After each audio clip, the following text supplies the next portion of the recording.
UGC के नए नियम को लेकर हर तरफ रार मची हुई है। जातिगत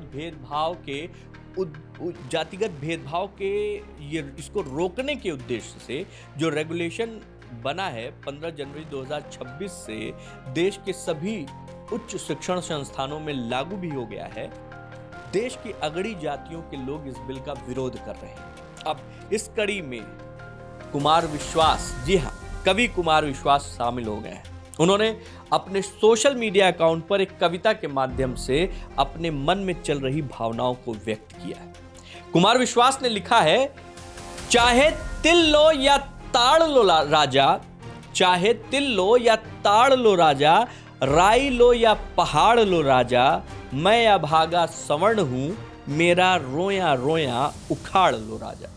रमेश रंजन की ये कविता, इसके माध्यम से कुमार विश्वास ने सरकार के यूजीसी के नए नियमों को वापस उठाने की एक मांग उठाई है। ये भी जानते चलिए कि क्या है इस कानून में। दरअसल यूजीसी के नए कानून के तहत अब उच्च शिक्षण संस्थानों में पढ़ने वाले ओबीसी छात्र, शिक्षक और कर्मचारी भी अपने साथ होने वाले जातिगत भेदभाव या उत्पीड़न की शिकायत सक्षम प्राधिकारी के समक्ष दर्ज करा सकेंगे। अब तक जातिगत जो भेदभाव से जुड़ी हुई शिकायतें होती थी वो प्रकोष्ठ मुख्य रूप से ये SC/ST एक्ट समुदाय तक सीमित थे, लेकिन जो नया रेगुलेशन है इसके बाद प्रत्येक संस्थान में SC/ST और OBC के लिए समान अवसर प्रकोष्ठ स्थापित किया जाएगा। आपको ये भी बता दें कि इसका विरोध जो हो रहा है वो विरोध अलग अलग तरीके से बहुत अलग अलग लोग भी कर रहे हैं। एक PCS अधिकारी, जी हाँ, इसके विरोध में एक PCS अधिकारी जो कि बरेली में पोस्टेड थे, अलंकार अग्निहोत्री, सिटी मजिस्ट्रेट थे, उन्होंने अपने पद से इस्तीफा दे दिया। उनका कहना था कि सवर्ण समाज के साथ अन्याय हो रहा है। हेलो, हाँ, मैंने इस्तीफा दे दिया है। हाँ, मुझे बर्दाश्त नहीं हुआ।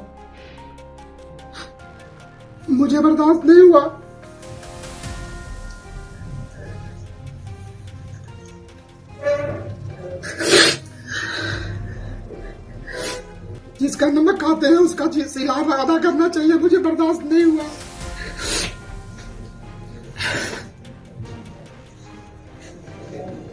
सॉरी, पत्नी से बात कर रहा था मैं।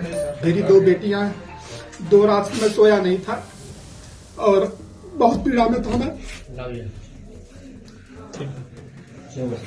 अलंकार ने शंकराचार्य स्वामी अवमुक्तेश्वरानंद को माघ मेले में स्नान न करने के मुद्दे पर भी नाराजगी जताई और वहां पे जो तैनात अफसर थे उनकी कार्यशैली पर भी सवाल उठाए। साथ ही ये जो यूजीसी का नया चलन है उससे भी उन्होंने सख्त रूप से उसका विरोध किया और अपना इस्तीफा दे दिया। आप कमेंट में बताइए कि ये जो चल रहा है यूजीसी का ये जो मुद्दा है, क्या आपको ये मुद्दा लगता है आप पक्ष में हैं या फिर विपक्ष में?